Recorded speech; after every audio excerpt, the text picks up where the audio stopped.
this is a very, very special episode for me. This is Coffee in the Neighborhood, so this is my second episode, and I just wanted to make sure that it was with my beautiful grandmother who is 81 years old, and she doesn't look a bit of it. And I call her Granny, but her name is Mary Lee Brantley. And let me just say, this woman right here, if y'all thought I was shady, I get it from her. No, but for real. Anyway, so tell the people, so what's your name? Mary Lee Brantley. Okay. So I know earlier we was, I had to take her to the grocery store, and you was telling me some good stuff in the car. You was kind of telling me how you had moved, basically how you ended up living with your father. Yes. I was born in Gadsden County, Prince, Florida. Okay. August 29th, 1943. So you a Virgo? I'm a Virgo. Yeah, because I'm on the cusp. Because I'm August 21st. So, I mean, I'm a Leo Virgo. Do you know anything about zodiac signs? Do I know what? Anything about zodiac signs? Are you into that? No, I don't. You're not interested? That's just me. Oh, it's okay. Well, my Virgo other half, because like I said, I'm a Leo Virgo.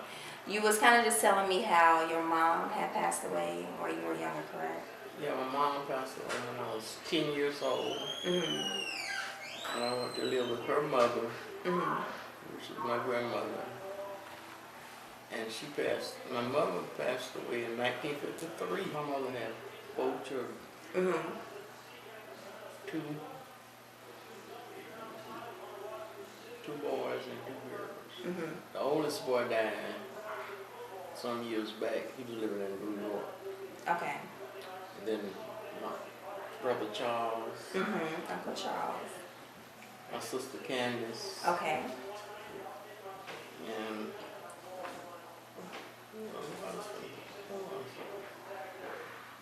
me. I'm the fourth. So you the baby? Charles is the Charles? No, yeah. Uncle Charles is the baby? Charles, He is? Mm-hmm. He gives off, I mean, he gives off like big brother vibes. Like he's the oldest though. No. He's not. He would, the one that passed would have been the oldest. Mm. And then Charles. Yeah. Okay. Me and Candace. That's on my mother's side. Okay. So how did you, because you said y'all moved where? I did. After my grandmother died, we all moved with my dad. Okay. And then when I finished high school from there, I was 15 when I moved there. Okay. And that was With from my Quincy? daddy.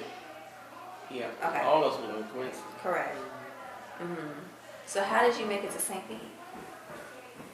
I left Quincy after the day after I graduated from high school in 1962. And I went to Jacksonville Okay. to my father's mother. And I stayed there.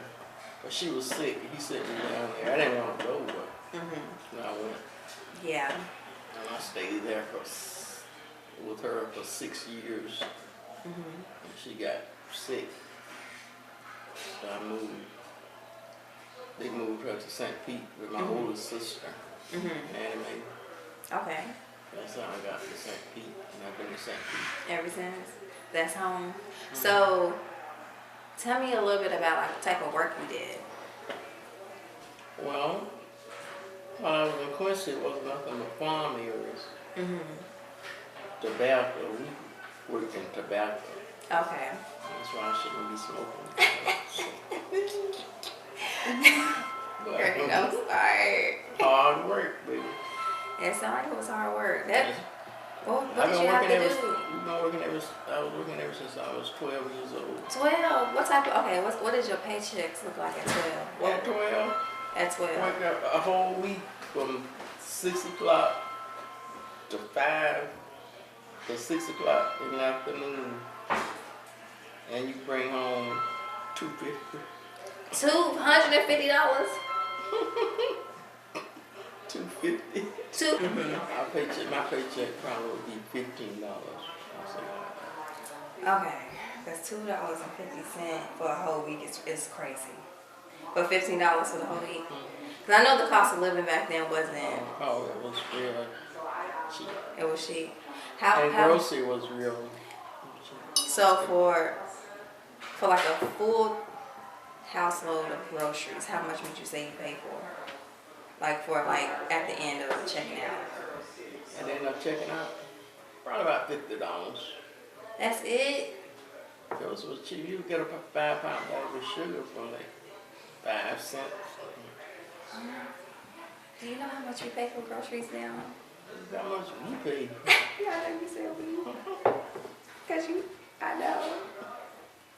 It's a lot, Freddie. Mm-hmm. Why did they go up like that? It was just coming out under the depression. You know, the people slavery time back there with my grandmother and all that. And they would work free labor for, for nothing. So then just started when as the president changed over, they were bringing up cost of living and everything for black people. White people was doing good all the time. You said white people was doing good all the time? They still are, ain't they? Has anything, let me stop. Don't get me, don't get me started on it, okay? Because, whoo, it's all right. I mean, speaking of, while we on this subject, how are you feeling about what's going on right now? Like who our president is now? What type of world we're living in now? Like, because that's a big change. It's a change, like we might go back to work. We might go back. Girl, you don't say that. We might be back in the same condition. No, he is trying to take us back. I hate that. That's not good. That's not good based off how you just said it was. I mean, even though the cost of living was back then, inexpensive. Like you said, the racism and all that stuff is still there. My parents and stuff had to go to the store for was like sugar, meal. Plus, you grew your own crops, so you lived off the land mostly. It grew, raised hog, cow, all that. So speaking of land, do we have land? I have 10 acres still up there. Okay, 10 acres. Because everybody ain't got acres. It's cheap. I mean, but everybody doesn't have acres though. And like that's not a. It was 40. My grandmother left us 40 acres. It was 4 of us. So it was really like a 40 acres in a mule type of situation. 40 acres, yeah. Wow, that's beautiful. So we had it surveyed off. My brother that passed, he had 10 acres. Charles 10 acres. My sister and Candace 10 acres, and I got 10 acres. So after we had it surveyed off, we had to give him when he passed. He turned his part over to his children. He had 3 children. So they sold it. They sold it? And my sister in New York, she sold hers.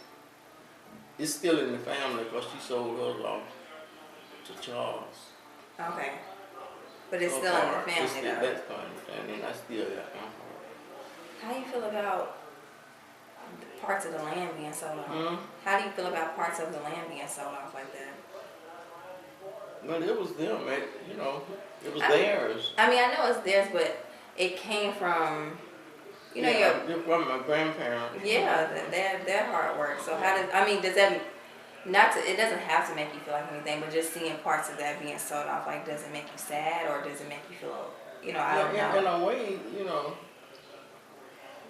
it's handed down. So if whoever get part of their part, if they don't keep it, what can you do? Nothing. But you can still have an emotion about it. So my question is, your piece of the property, would you ever want to put anything on the property? Like, have you ever had dreams about doing anything with it? No, it's just been there. I pay the taxes on it. Yeah. Keep it. I get it. But they don't get them. That's why I didn't sell it. For 10 acres, they only offering some places called 22,000. It's never 50,000. That's crazy, but and that's 1 acre costs You know, in the city, but it's in country. I mean, it's beautiful though, because I mean, I had the privilege for Uncle Charles when I was at FAMU. Like, he took me and Deontay around to show us our history in Quincy, which was a beautiful experience. And I seen the land. Yeah. That's why I'm like, I seen the history just riding through. And I come from, you know, I was raised in Kentucky, so I understand the meaning of what acres and all that stuff means and where it stemmed from. So being able to see it and hear you talk about it, I mean, it really is a beautiful thing. So I just was curious on how that I haven't had the experience of owning acres in my life. So just to know that, you know, that's still a piece of who I am, you know, through you and you being able to speak about it, that's really nice. Yeah. Whatever is still hanging in there. So Granny, tell me, who did you used to listen to, like, music wise, back in the day? Oh, wait a minute. She going to the pie, y'all. So the pie she's about to bite into is this good sweet potato pie. Look, she ain't wait for me. But this is some good pie. She made this from scratch. You haven't even tasted it yet. No, I actually tasted it yesterday because you made like 4 pies. So we're on like pie 3 today, okay? And it's only one day after. So I did taste the pie, Granny. See the shadiness. You didn't have to call me. I tasted your pie. I ate it yesterday. But yeah, it's really good. And with this cup of coffee, it's really great. So it's setting all the fall activities, going to the holidays. It's setting all those vibes. Pie. Oh, we're supposed to save this for later? No. I thought you didn't get it now. No, you can eat it whenever you want to eat the pie. But if you was going to it, so I had to introduce it. Because I'm like, I want you to just be eating the pie. And they like, well, she killing the pie. We need no more pie. So Put it aside. No, you can eat the pie. You are more than welcome to eat. The pie is amazing. That's why I got it out here, for us to have coffee and have some pie. So yeah. Listen, my little sister's sitting in the back right now watching us, and it's really funny. But no, I just wanna. I'm really grateful for this moment. Like, I don't get this opportunity with my grandmother as much because I'm long distance relationship with my grandparents. So it doesn't happen as often. So when I have these moments to be able to sit down and enjoy a slice of pie with my grandmother, who is 81 years old, who has so much history, who's been through so much, and she still sits here and she'll tell you, like, God will not put nothing on you that you cannot handle. She tells me that all the time. And she right. And so I am just really enjoying this experience right now. So thank you for this. Thank you for coming on Coffee in the Neighborhood and seeing what your granddaughter be doing from time to time. Because it wouldn't be right for me interviewing all these, you know, great seniors around if I didn't have the opportunity to sit down with a piece of who I am right now. So I just want to say thank you. And for always just like being supportive. And also like being able to meet her great grandchildren. Like, I'm really grateful for that. That is an experience. And they love and adore you. And we look like you. So yeah. Appreciate you. No problem. I love all my great grands. I have, what, 11 grands and 4 great grands. You out here seeing it all in this lifetime. That's beautiful. Yeah, God bless me. Yes, he did. And I'm grateful to be a part of that. So thank you. How did it make you feel? I know you was like a little nervous earlier to talk to me, but you did good.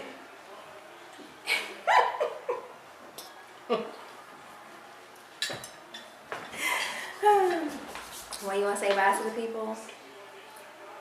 You want to give some last words of encouragement out there?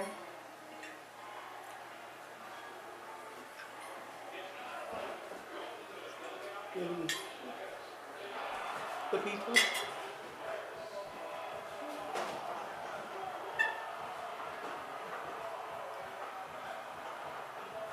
For you, I would just like to say I appreciate and love all my grandchildren. They are sweet and beautiful. Very respectable.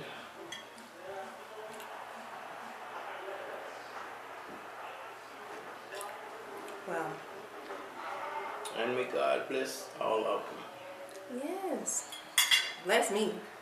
I receive it all. Okay. No. No. You said all. I just want to say thank you again. Coffee in the Neighborhood is very special to my heart because I just strongly believe that, you know, our elders have such great stories. So if you can just take this time and just speak with those around you that have history, you just never know. I know y'all sit around the table and talk and give good stories, and they give good stories from back in their time and how it's different, and you know, it's very rich and full of history. So, you know, take that moment if you can right now with your family members and do the same as I've done here today with my grandmother, which she's so beautiful and so amazing, and we really appreciate you. If she can cook. Then I'm like, why she trying to act like I ain't eat her sweet potato pie? I'm like, I've been eating your food all my life. I know what your food tastes like. But neither here or there. I love you, and I just say thank y'all for y'all support. Continue to subscribe, support me on my channel, and until next time. Bye. Bye-bye.